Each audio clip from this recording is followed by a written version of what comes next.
Baik, Assalamualaikum warahmatullahi wabarakatuh. Nama saya Randi Setiawan dengan nomor peserta 39063 dari kelompok G. Kali ini saya akan mereview kembali materi dari Pak Herbert.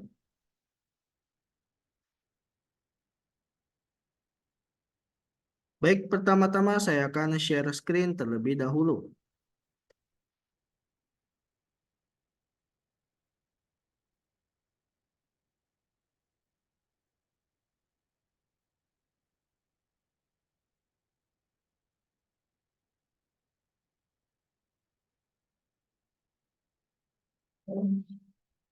Di yang bagian pertama, ada tata cara untuk memperbesar PPT dengan menekan Ctrl dan plus atau seperti ini. Atau untuk memperkecilnya tinggal kita tekan lagi Ctrl minus. Seperti itu. Berikutnya di sini ada tentang contoh tugas dari Kepala Laboratorium Komputer. Pertama ada bagian perencanaan. Berikutnya adalah dari perencanaan ini yaitu mengusulkan acara pelatihan antar guru, mengundang guru atau rekan sejawat dari sekolah atau lembaga lain berbagi untuk pengetahuan, mengadakan temu mata pelajaran informatika dan mapel lain, misalnya dengan IPA. Lomba desain untuk spanduk dengan tema anti perundungan langsung di lab, lomba menulis esai untuk mapel bahasa Indonesia, pelatihan membuat media pembelajaran, pelatihan Google Form, membuat kuis online, rencana pengembangan lab, dan lain-lain. Berikutnya ada inventarisasi atau pendataan. Di sini pertama mendata komputer yang masih berfungsi baik atau rusak, mendata peralatan pendukung, mendata hardware ataupun software, mendata jaringan komputer di lab, dan mendata access point atau router. Berikutnya ada perbaikan, yaitu pemeliharaan tata letak, pemeliharaan instalasi listrik, pengamanan ruang lab, pemeliharaan printer, pemeliharaan proyektor. Kemudian ada pengembangan tim, yaitu mengajak guru lain yang senang dengan lab komputer bersama-sama mengembangkan lab, mengajak siswa untuk terlibat di lab untuk merawat lab, membuat komunitas pencinta TIK di kalangan siswa dan bermarkas di lab komputer. Berikutnya kerjasama untuk pengembangan, yaitu mengajak mitra dari industri atau tokoh, mengajak sekolah lain atau kampus, bekerjasama dengan dosen atau alumni atau guru, bekerjasama dengan orang tua peserta didik. Apa aja sih kegiatan yang ada di lab komputer? Di sini ada tips mengoperasikan komputer yang aman, baik, dan sehat, seperti beberapa kendala berikut ini. Ada juga untuk memanfaatkan multimedia, yaitu untuk rekam video suara atau Zoom, upload YouTube, membuat video pembelajaran, dan merekam kegiatan belajar mengajar di kelas. Kemudian menambah pengetahuan atau keterampilan dengan cara mencari contoh-contoh model pembelajaran, lihat-lihat model pembelajaran, fasilitas yang membantu guru seperti Google Translate, statistik online, membersihkan laptop dan layarnya, dan lain-lain. Berikut ada beberapa tips untuk membersihkan laptop, yaitu pertama tisu basah, lalu sekak atau diusap layar dengan tisu basah dengan cara satu arah. Ingat, hanya satu arah, jangan bolak-balik. Berikutnya ada membuat latihan online atau soal online atau LKPD online. Berikutnya lagi membuat poster ukuran besar dengan Canva.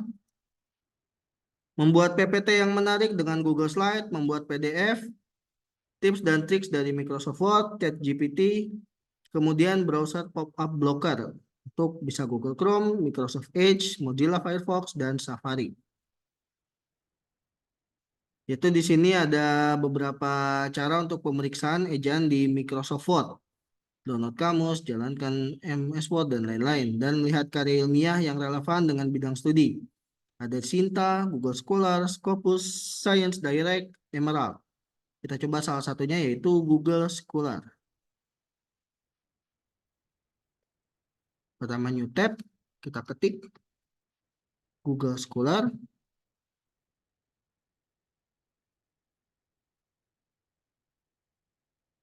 Nah, di sini untuk mencari karya ilmiah dari orang lain bisa melalui Google Scholar biar langsung ketemu.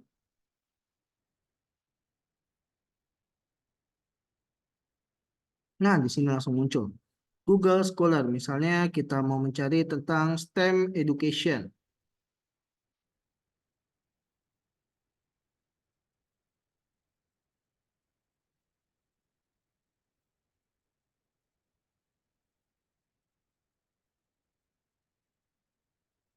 Nah, langsung kita buka saja. Kita cari sumber referensi dari bahasa Inggris. Karena biasanya kalau sumber referensi dari bahasa Inggris, kata-katanya singkat, padat, dan jelas.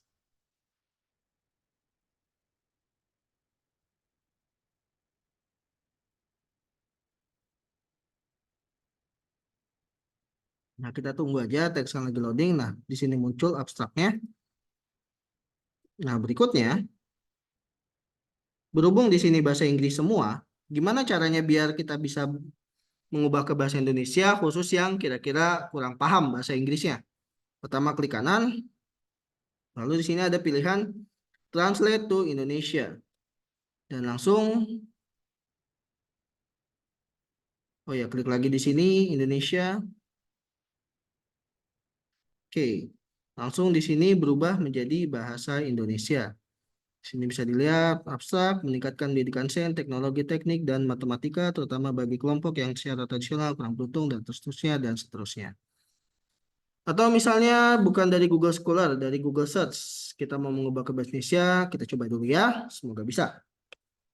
Misal kita cari yang lagi hits, Project Based Learning.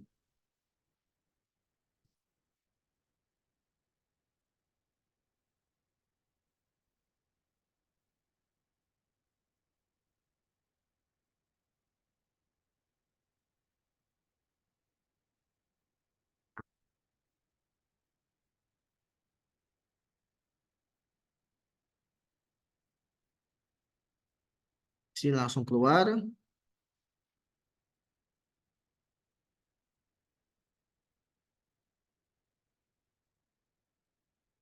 Yang Project Based Learning.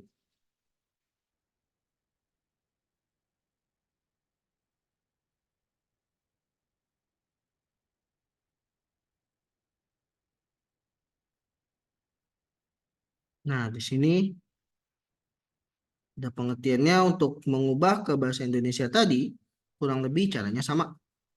Itu klik kanan, Translate to Indonesia. Kita klik yang bagian Indonesia, sebentar ya, ada gangguan. This page could be translate.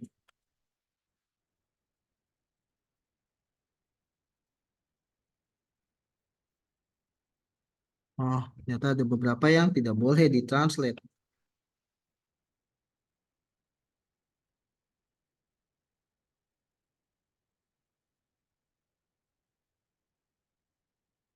Oh, bisa deh. Ternyata bisa. Sini ada kata-katanya yang tadi bahasa Inggris juga menjadi bahasa Indonesia. Oke, saya review lagi. Sini tadi udah membuka situs yang berbahasa Inggris. Translate dari Indonesia ke Inggris sudah dengan Microsoft Translate. Dan berikutnya di sini ada tentang fungsi kepala laboratorium yang utama sebagai manajer, mempunyai visi misi, membuat Renstra, mampu bekerja sama dalam tim, mendistribusikan pekerjaan atau fungsi, dan dimulai dari mana? Mulai dari yang mudah, membuat jadwal, membuat kegiatan, dan evaluasi. Terus ada pertanyaan, gimana sih Pak ukuran lab standar untuk lab komputer? Nah, di sini ada beberapa standarnya, yaitu gunakan ruangan yang sudah ada, pastikan listriknya cukup, pastikan komputernya aman dari pencurian, ya, misalnya pintunya bisa dikunci dan lain-lain, fasilitasnya cukup, hanya ada 5 komputer, hanya dipakai acara tertentu, dukung minim, dan lain-lain. Ini misalnya ada kendala dan seperti itu. Baik, demikian review sedikit dari materi Pak Herbert. Semoga bermanfaat. Sekian dari saya. Wassalamualaikum warahmatullahi wabarakatuh.